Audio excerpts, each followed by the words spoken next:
রমাদান মাসে যারা রোজা সিয়াম কাজা রাখে আর মারা যায়, অসুস্থতার কারণে রাখতে পারেনি, সুস্থ হওয়ার আগে মারা গেছে, এমন হতে পারে না? অসুস্থ ছিল, সিয়াম কাজা হয়েছে, অসুস্থ থেকে সুস্থ হওয়ার আগেই মারা গেছে, হতে পারে না? মারা গেছে, তাহলে তার কি করা যাবে? সিয়াম কাজা ছিল, পরে অসুস্থ হয়েছে, রাখবো বলে এখন সিয়াম কাজা হয়ে আছে, অর্থাৎ সিয়াম কাজা হয়ে আছে, রাখবো তো মারা গেছে তো। আল্লাহ রাসূলের কাছে একজন জিজ্ঞাসা করলে তিনি বলেন তার পরিবার তার পক্ষ থেকে রোজা রাখবে, তার পরিবার তার পক্ষ থেকে রোজা রাখবে। কেন? বাপ টাকা ধার করে যদি মারা যায়, পরিশোধ যেমন ছেলেকে করতে হয়, রমাদানের রোজা রাখা এটা আল্লাহর সাথে ঋণ, আল্লাহর ঋণ বাকি রাখলে পরিবারকে শোধ করতে হবে। ছেলে রাখুক, মেয়ে রাখুক, পোতা রাখুক, নাতি রাখুক, তার পরিবার রাখবে। সামা আনহু ওয়ালিয়ুহু, সহিহ মুসলিমের ইবারত, তার পরিবার রাখবে। বাপ তো মারা গেছে রোজা রেখে, বাপের কোনো ধ্যানই নেই, বাপের জমিতে বাস করতে দারুণ মজা লাগে, বাপের ইবাদত, বাপের পক্ষ থেকে কোনো কাজ করতে বেটার সময় নেই, সময় নেই। চলি এবার আমরা কয়েকটি সিয়াম, কয়েকটি অপরাধ আছে যে অপরাধগুলি করলে আমাদেরকে রোজা রেখে কাফারা দিতে হবে। কয়েকটি সিয়াম আছে যেগুলি করলে আমরা রোজা রেখে কাফারা দিতে পারি। তার নম্বরে তার মধ্যে একটা হলো জেহার, জেহারা, জেহারাত। জেহারাতের অর্থ হলো যে কোন ব্যক্তি যদি তার স্ত্রীকে বলে, সূরাল মুজাদালা 2 থেকে 4 নম্বর আয়াতের বিস্তারিত আলোচনা আল্লাহ সুবহানাহু ওয়া তাআলা কোরআনুল কারীমের মধ্যে এই সিয়ামের ব্যাপারে বলেছেন, যেটা এখন বলতে যাচ্ছি। কি?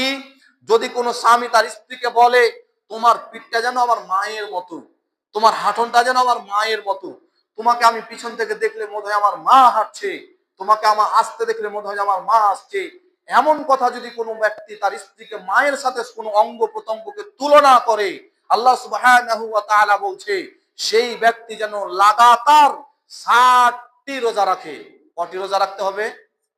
একটা কথা বলার কারণে সাবধান, স্ত্রীর সাথে চলবেন, সংসার করবেন, খুব সাবধান, খুব সাবধান। পিঠটা আপনার মায়ের মতো, কথা যদি খালি বলেছেন আপনি, কটা রোজা রাখতে হবে বললাম? এটা আল্লাহর বিধান, নবীজির বিধান নয়। কার বিধান বললাম? স্বয়ং আল্লাহর বিধান। সাবধান। 60টা রোজার মধ্যে যদি আবার একটা বাদ দিয়ে দেন, ধরেন 60টা রোজা রাখতে রাখতে একদিন রাখলেন না, কারণ বশত আপনি ছেড়ে দিলেন, তারপরের দিন থেকে আবার 60টা শুরু করতে হবে। বুঝতে পারেন বোধহয় কথা? আবার 60টা শুরু করতে হবে। বলে দেখে নেবেন কোন স্ত্রীকে, বলে নেবার যে আপনার হাঁটুন, তোমার হাঁটুনটা মায়ের মতো, বলিয়ান শুধু। যদি জীবনে কোনোদিন বলে থাকেন, এটা মাফ হবে না, এইটাই করতে হবে, এটা করবেন, তারপরে মা, তাছাড়া মা পাপ বলবেন মনি সাহেব আল্লাহ ক্ষমা হবে না। আল্লাহ তো বলে দিয়েছে তুই ওইটা করলে মাফ, বলেনি বোধহয়, বুঝেননি কথা, আমার কথা বুঝতে পারলেন না? আরে আল্লাহর কাছে আপনি মাফ নেবেন, এটাই তো। আমি বলে অপরাধ করেছি মৌলভী সাহেব, এখন কি করে মাফ হবে? দোয়া করলে মাফ হবে না? হবে না।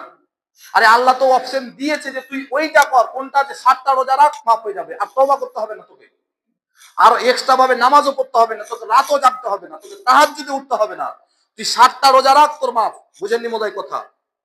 এবার যারা কোনোদিন এই কথা বলে রেখেছেন, এইটাই করতে হবে, বিকল্প কোনো রাস্তা নেই, আর বিকল্প কোনো রাস্তা নেই। 2, কসমের সিয়াম। যারা সিয়াম যারা কসম করে, আল্লাহর কসম এটা করব, আল্লাহর কসম করবই এটা, এরকম যদি কোনো ব্যক্তি কসম কাটে যে করবই, দৃঢ় বিশ্বাস রেখে, মনের প্রবলতা নিয়ে যদি কোনো ব্যক্তি বলে, কসম কাটে এটা করব, এটা করবই, যদি কোনো ব্যক্তি কসম কাটে দৃঢ় বিশ্বাস নিয়ে, আর যদি ইচ্ছাকৃত ভাবে কসম ভঙ্গ করে, 3টি রোজা রাখতে হবে। কটি রোজা রাখতে হবে? 3টি রোজা রাখতে হবে। কসম কাটছেন, খুব সাবধানে, বেটা তোকে মারবে, আল্লাহর কসম করে বললাম, যদি না মেরেছেন তো খবর আছে। আবার ফের মুসলমানকে মারতে চাইলে হবে না, মোমেনকে মারা হারাম, মোমেনকে গালি দেওয়া হারাম, মুসলমানকে গালি দেওয়া হারাম। স্বয়ং নবীজি বলছেন, সেবাবুল মুসলিমি ফুসুকুন, এক মুসলমান আর এক মুসলমানকে গালি দেওয়া এটা পাপের কাজ, এটা গুনাহের কাজ। কোন মুসলমান যদি আর এক মুসলমানকে গালি দেয়, সে পাপের কাজ করলো, অন্যায় করলো।